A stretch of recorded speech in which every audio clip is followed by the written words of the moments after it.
ಪ್ರವಾಸಿ ಪ್ರಪಂಚದ ಟ್ರಾವೆಲ್ ಬುಲೆಟಿನ್ಗೆ ಸ್ವಾಗತ. ನಾನು ಸ್ವಾತಿ ಕೃಷ್ಣ. ಈಗ ಹೆಡ್ಲೈನ್ಸ್.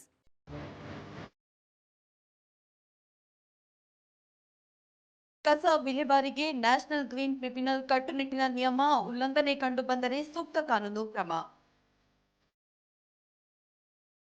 ಪಾಸ್ಪೋರ್ಟ್ ವೆರಿಫಿಕೇಷನ್ಗೆ ಹೊಸ ನಿಯಮ ಜಾರಿ, ನಿಯಮಗಳನ್ನು ಕಡ್ಡಾಯವಾಗಿ ಪಾಲಿಸಲು ಖಡಕ್ ಸೂಚನೆ.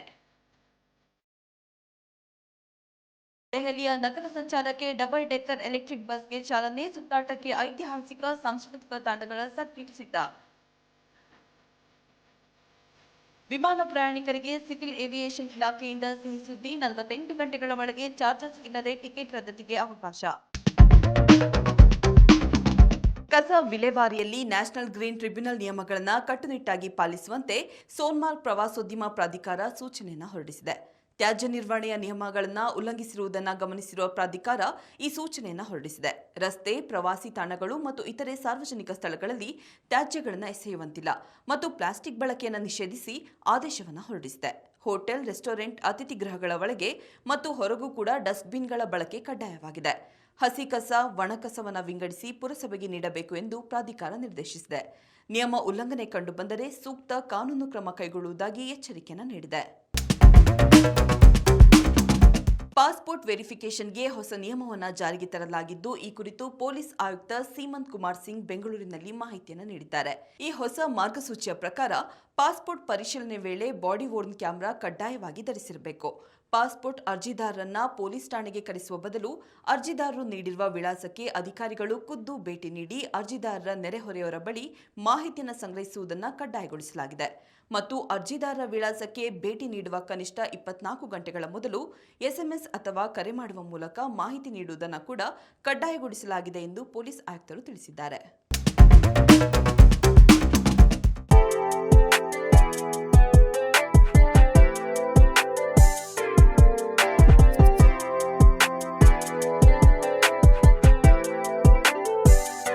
ಕನ್ಸಾಯ್ ಅಂತಾರಾಷ್ಟ್ರೀಯ ವಿಮಾನ ನಿಲ್ದಾಣ ಸಂಪೂರ್ಣವಾಗಿ ಸಮುದ್ರದ ನಡುವೆ ಮನುಷ್ಯ ನಿರ್ಮಿತ ಕೃತಕ ದ್ವೀಪದ ಮೇಲೆ ನಿರ್ಮಿಸಲಾಗಿದೆ.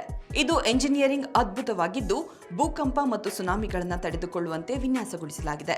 ಇದು ಅಂತರಿಕ್ಷದಿಂದಲೂ ಗೋಚರಿಸುತ್ತದೆ. ಒಸಾಕಾ ನಗರದಲ್ಲಿ ಜಾಗದ ಕೊರತೆ ಮತ್ತು ವಿಮಾನಗಳ ಶಬ್ದ ಮಾಲಿನ್ಯವನ್ನು ತಡೆಗಟ್ಟಲು ಸಮುದ್ರದ ಮಧ್ಯದಲ್ಲೇ ವಿಮಾನ ನಿಲ್ದಾಣ ಕಟ್ಟಲು ನಿರ್ಧರಿಸಲಾಯಿತು. ಈ ದ್ವೀಪವನ್ನು ನಿರ್ಮಿಸಲು ಸುಮಾರು 21 ಮಿಲಿಯನ್ ಕ್ಯೂಬಿಕ್ ಮೀಟರ್ಗಳಷ್ಟು ಮಣ್ಣು ಮತ್ತು ಬಂಡೆಗಳನ್ನು ಬಳಸಲಾಗಿದೆ. ಸಮುದ್ರದ ನೀರಿನ ಆಳ ಸುಮಾರು 18 ಮೀಟರ್ ಇತ್ತು. ಅದರ ಮೇಲೆ ಈ ದ್ವೀಪವನ್ನು ಸ್ಥಾಪಿಸುವುದು ಅಷ್ಟು ಸುಲಭವಾಗಿರಲಿಲ್ಲ. ಈ ವಿಮಾನ ನಿಲ್ದಾಣ ಎಲ್ಲಿದೆ? ರಾಷ್ಟ್ರ ರಾಜಧಾನಿ ದೆಹಲಿಯ ನಗರ ಸಂಚಾರಕ್ಕೆ ಡಬಲ್ ಡೆಕ್ಕರ್ ಎಲೆಕ್ಟ್ರಿಕ್ ಬಸ್ಗಳು ಸಜ್ಜಾಗಿವೆ. ಈ ಬಸ್ಗಳ ಓಡಾಟಕ್ಕೆ ಶುಕ್ರವಾರ ಸಿಎಂ ರೇಖಾ ಗುಪ್ತಾ ಚಾಲನೆಯನ್ನು ನೀಡಿದ್ದಾರೆ. ಪ್ರವಾಸಿಗರನ್ನು ಆಕರ್ಷಿಸಲು ಮತ್ತೆ ದೆಹಲಿಯ ರಸ್ತೆಗಳಲ್ಲಿ ಡಬಲ್ ಡೆಕ್ಕರ್ ಬಸ್ಗಳು ಓಡಾಟವನ್ನು ಆರಂಭಿಸಿದೆ. ಇದು 65 ಆಸನಗಳ ವ್ಯವಸ್ಥೆ ಇರುವ ಎಲೆಕ್ಟ್ರಿಕ್ ವಾಹನವಾಗಿದೆ. ಪರಿಸರ ಕಾಳಜಿಯ ಜೊತೆಗೆ ಪ್ರವಾಸಿಗರಿಗೂ ಉತ್ತಮ ಪ್ರಯಾಣದ ಅನುಭವ ನೀಡಲಿವೆ. ಈ ಬಸ್ಗಳ ಸುತ್ತಾಟಕ್ಕೆ ದೆಹಲಿಯ ಐತಿಹಾಸಿಕ, ಸಾಂಸ್ಕೃತಿಕ ಮತ್ತು ಪರಂಪರೆಯನ್ನ ಸಾರುವ ತಾಣಗಳನ್ನು ಒಳಗೊಂಡ ಸರ್ಕ್ಯೂಟ್ ಸಿದ್ಧವಾಗಿದೆ. ಶಾಹಿದ್ ಸ್ಮಾರಕ, ಪ್ರಧಾನಮಂತ್ರಿ ಸಂಗ್ರಹಾಲಯದಂತಹ ಸ್ಥಳಗಳು ಯೋಜನೆಯಲ್ಲಿವೆ ಎಂದು ಸಿಎಂ ರೇಖಾ ಗುಪ್ತಾ ಮಾಹಿತಿಯನ್ನು ನೀಡಿದ್ದಾರೆ. ವಿಮಾನ ಪ್ರಯಾಣಿಕರಿಗೆ directorate general of civil aviation ಸಿಹಿ ಸುದ್ದಿಯನ್ನು ನೀಡಿದೆ. ವಿಮಾನಯಾನಕ್ಕೆ ಬುಕ್ ಮಾಡಿದ ಟಿಕೆಟ್ಗಳ ಕ್ಯಾನ್ಸಲೇಷನ್ಗೆ ಇದ್ದ ಹೆಚ್ಚುವರಿ ಚಾರ್ಜ್ಗಳನ್ನು ತೆರವುಗೊಳಿಸಿದೆ. ಹೌದು, ವಿಮಾನಯಾನ ಟಿಕೆಟ್ ರದ್ದತಿ, ಬದಲಾವಣೆಗಳು ಮತ್ತು ಮರುಪಾವತಿಗಳ ನಿಯಮಗಳಿಗೆ ಡಿಜಿಸಿಎ ತಿದ್ದುಪಡಿಯನ್ನು ತಂದಿದೆ. ಈ ತಿದ್ದುಪಡಿ ನಿಯಮಗಳ ಅನುಸಾರ ಪ್ರಯಾಣಿಕರು ತಾವು ಟಿಕೆಟ್ ಬುಕಿಂಗ್ ಮಾಡಿದ 48 ಗಂಟೆಗಳ ಒಳಗೆ ಯಾವುದೇ ಚಾರ್ಜಸ್ ಇಲ್ಲದೆಯೇ ವಿಮಾನ ಟಿಕೆಟ್ಗಳನ್ನು ರದ್ದುಗೊಳಿಸಬಹುದಾಗಿದೆ. ನೇರವಾಗಿ ವಿಮಾನಯಾನ ಸಂಸ್ಥೆಗಳ ವೆಬ್ಸೈಟ್ನಲ್ಲಿ ಬುಕಿಂಗ್ ಮಾಡಿದರೆ 24 ಗಂಟೆಗಳ ಒಳಗೆ ಶುಲ್ಕರಹಿತವಾಗಿ ತಿದ್ದುಪಡಿಗಳಿಗೆ ಕೋರಬಹುದು. 14 ದಿನಗಳಲ್ಲಿ ಹಣ ಮರುಪಾವತಿಯನ್ನು ಖಚಿತಪಡಿಸುವಂತೆ ಡಿಜಿಸಿಎ ವಿಮಾನಯಾನ ಸಂಸ್ಥೆಗಳಿಗೆ ತಿಳಿಸಿದೆ.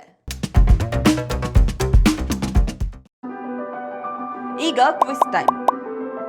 ಇಂದಿನ ಪ್ರಶ್ನೆ: ಅತಿ ಹೆಚ್ಚು ಬಾರಿ ಸಮ್ಮರ್ ಒಲಿಂಪಿಕ್ಸ್ ಆತಿಥ್ಯ ವಹಿಸಿದ ನಗರ ಯಾವುದು?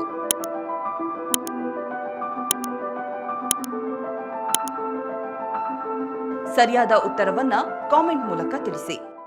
ಇದಾಗಿತ್ತು ಇವತ್ತಿನ ಟ್ರಾವೆಲ್ ಬುಲೆಟಿನ್. ನೋಡ್ತಾ ಇರಿ ಪ್ರವಾಸಿ ಪ್ರಪಂಚ, ವಿಹಾರವೇ ವಿಶ್ವ.